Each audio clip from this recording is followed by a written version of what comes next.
Hey folks, I'd just like to go over a quick intro here with the RealSim Gear products. I have two of their products, the GNS 530 and the GTN 750 down here.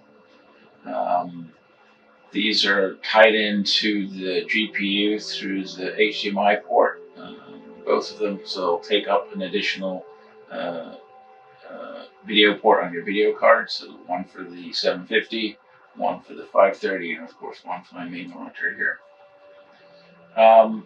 Took a little while to get these set up, but I need to do a firmware update to the 530 to get it to register as a second device.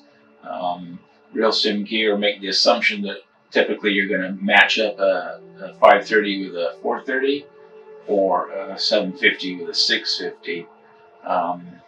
It's not typical to match up a 530 with a 750, but in my case, I'm the oddball. So what I had to do is I had to load a firmware for the 530 here, which would make it look, which would give it a different device ID. If I didn't do that, the 530 would actually conflict with the 750 when I'm trying to use them. So as you can see here, we're in the A2A 182 here, and if I hit OK, I should get that showing up on the aircraft as well. This is the RealityXP 530, and this is the RealityXP 750 down here. Hit OK here, and there we go. We get our navigation page, and they're synced up, as you can see here. So we can go to different waypoints. This is auxiliary page for fuel planning and trip planning. So it works just like the real world 530. And if you want to, you even have your little radar page here, so you can see additional aircraft that are popping up. And if we go down here to continue on the Garmin,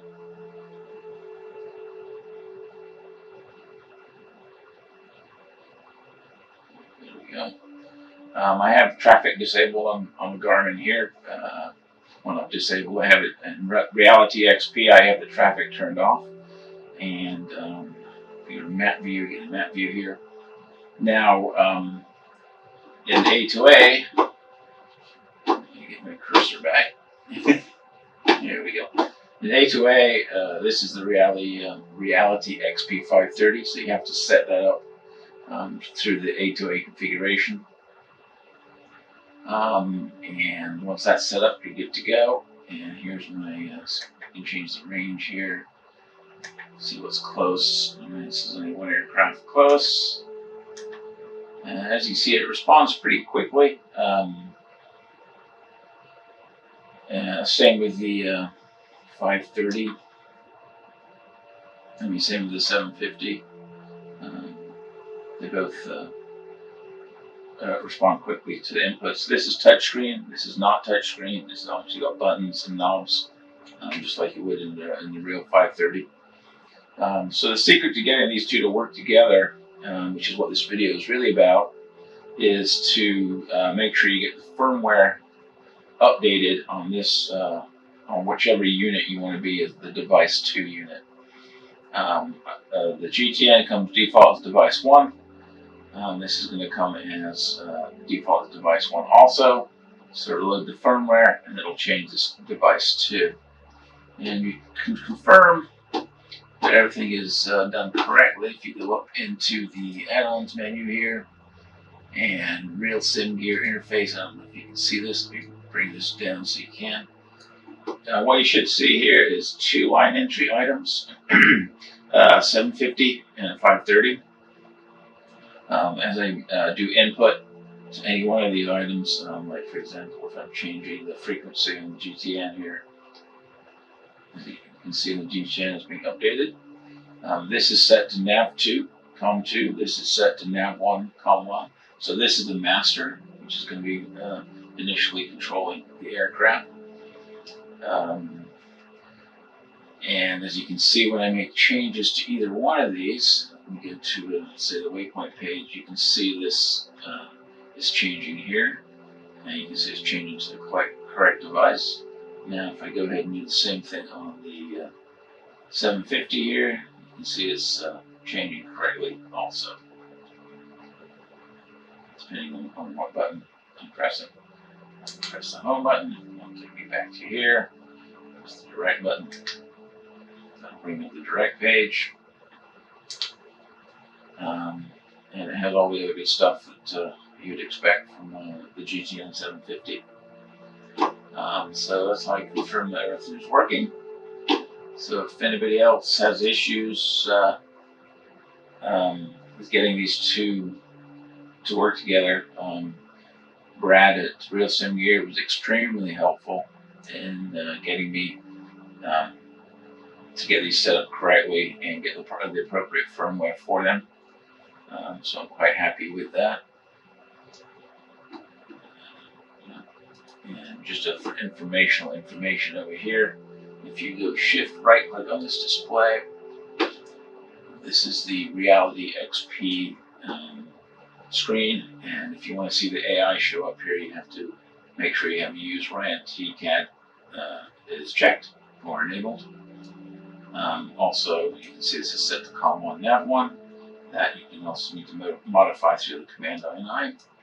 I'm not going to get into super detail on that, but here's how it's working. You always want this to be use simulator GPS commands. That's important. When you set the thing up originally, there's an option to say no bezel. You can select that option. You can also go into the configuration files and set it there as well on the RealityXP. Close. And this setup will also work with X-Planes. I'll do another video on that. This is not a detail on how to set this up. This is just a more quick video on showing you that it does work, and this is how it is working. This video was just really a quick introduction to the RealSimGear 530 and the RealSimGear 750. I'm going to go into a more in-depth detail video on how to set these devices up later on. I'm also working on a product for Prepared that will hopefully make the installation and setup process a lot more user-friendly and easy. There are a few things I am working with on RealSimGear to try and get that to happen. It's hopefully I can get it set up. I know a lot of people get not disinterested, but a little bit overwhelmed by how much work it takes to get some of these things to be set up and work correctly with your flight simulator of choice. So I am working on something that will hopefully make that integration a little bit easier, and so you can do more flying. So this was again just a really quick video. I'll get into more in depth later on, but I'll also do one for X-Plane 11. It'll probably actually be the same video. They're similar in how both X-Plane 11 and Prepared 3D work. There are some pluses and minuses to each platform. It's slightly easier probably to get the screen set up in X-Plane 11. However, X-Plane 11, you have a title bar for each screen, which I seem unable to get rid of. Whereas in Prepared 3D, you can run them basically at full screen, so you don't get any title bar. So there are pluses and minuses, good and bad in both platforms. For example, in Prepared, it will not save the displays. At least I couldn't get it to save the display positions for the 530, so I have to reposition the 530 every time I load a new flight. Even when I save flight, the 750 will save, but the 530 will not save to that screen, so I have to reposition it. But I'll get into that in a much later video on how to do all that. For now, happy flying. I'm just happy that I can get the RealSimGear stuff to work together, the 530 and the 750, which initially really weren't set up to work together, but I'm able to do that with the help of RealSimGear. So thanks for watching.